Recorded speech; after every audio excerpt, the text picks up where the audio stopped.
अस्सलामुअलैकुम नाज़रीन, बाय हैसियत एक शहरी फिर एक दफ़ा आपकी खिदमत में हाजिर हूँ। टॉक ऑफ सोसाइटी के प्लेटफॉर्म से हमेशा आप लोगों के लिए बात करता हूँ। आज मेरा मौजू है के इलेक्ट्रिक। मैं के इलेक्ट्रिक से मुखातिब हूँ कि आपने किस तरह की हडड्रमी का सामना किया है, किस तरह की कैफियत आपने शहर में तारी कर दी है। लोगों का डेड रेशो बढ़ता जा रहा है। आप 24 घंटे के अंदर 18 घंटे लोड शेडिंग कर रहे हैं। कोई पूछने वाला है आपसे? मुझे तो एक बात समझ में नहीं आ रही कि हमारे हुक्मरान खामोश क्यों बैठे हुए हैं। कोरोना इतनी ख़तरनाक वबा है और आप लोग बार बार बोलते हैं कि सेफ साइड करें, घर में रहें, लेकिन उसके बावजूद भी आप के इलेक्ट्रिक को कुछ नहीं कह रहे। यहाँ मसला ये है कि लोग के इलेक्ट्रिक की इस तरह की सूरत हाल जो ये लोड शेडिंग कर रहे हैं 18 घंटे, इससे लोग इतने आजिज़ आ चुके हैं कि मैं पिछले दिनों से देख रहा हूँ, कुछ एक हफ्ते से सोशल मीडिया के अंदर लोग एहतजाज कर रहे हैं, बल्कि अब तो सरापा एहतजाज है। लोग रोड पे निकल चुके हैं, लोग एहतजाज कर रहे हैं। डेड रेशो बढ़ता जा रहा है, लोग मर रहे हैं गर्मी की वजह से, लेकिन के इलेक्ट्रिक के कान में जूई तक नहीं रेंग रही। मतलब क्या है? आप क्या खेलना चाह रहे हैं? आप एक प्राइवेट कंपनी नहीं है, एक डॉन बने हुए हैं आप हम पे ऐसे मुसल्ला हो गए कि आप हमारे लोगों की बात नहीं सुन रहे। वैसी कराची के लोग कितनी टेंशन के सामने में है। लाइट ऑफ सिटी को आपने अंधेरे में डुबा के रख दिया। हमारे पास सड़कें नहीं है, हमारे पास पानी नहीं है, हमारे पास मसाइल नहीं है, हमारे पास बोलने के लिए हुकूक नहीं है, और उसके बावजूद हमारे पास लाइट भी नहीं है। तो कोई तो होगा, कोई तो होगा।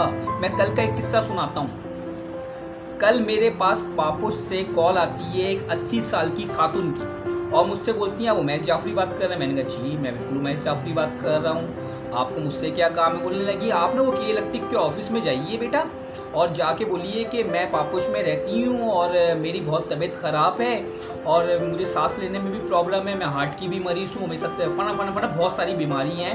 बेटा आप के इलेक्ट्रिक के ऑफिस में जाके ना मेरी रिक्वेस्ट करें कि कम से कम के इलेक्ट्रिक वाले मेरे इलाके में लाइट बंद ना करें।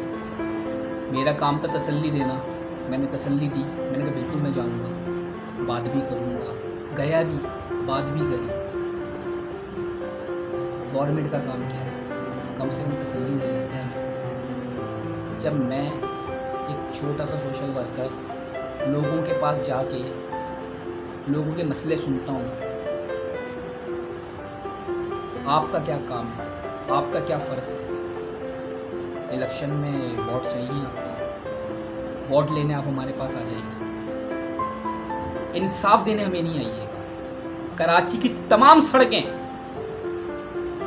तालाब का मंजर दे रही हैं। कराची में ऐसे ऐसे गड्ढे मौजूद हैं कि गाड़ी एक अंदर जाए तो बाहर नहीं निकल सकती, गाड़ी पे क्रेन मंगवाना पड़ेगी। ऐसे गड्ढे मौजूद हैं कराची में। किसी को देखने मैं लेके जाऊंगा वहाँ। कराची में तालाब देखने सड़कों में मैं लेके जाऊंगा वहाँ। मुझे तो जापान की वो गलियाँ याद आ गई, जापान की वो स्ट्रीट याद आ गई जिसमें मछलियाँ टहलती हैं साइड में। और कूड़ों का ढेर कराची में भरपूर भरा पड़ा। खुदारा अल्लाह की लाठी बेआवाज़ है। ये कराची वाले भी इंसान हैं, इनके बारे में भी सोचिए।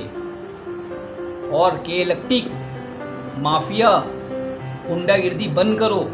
तुम्हारे बच्चे भी हैं, तुम्हारे घर में भी लोग हैं, गरीब मर रहे हैं लोड शेडिंग से, डेड रेशो बढ़ रहा है, लेकिन बोलना मना है। ये मेरी अपनी सोच है जो मैं बोल रहा हूँ भाई, मुझे पता है बोलना मना है।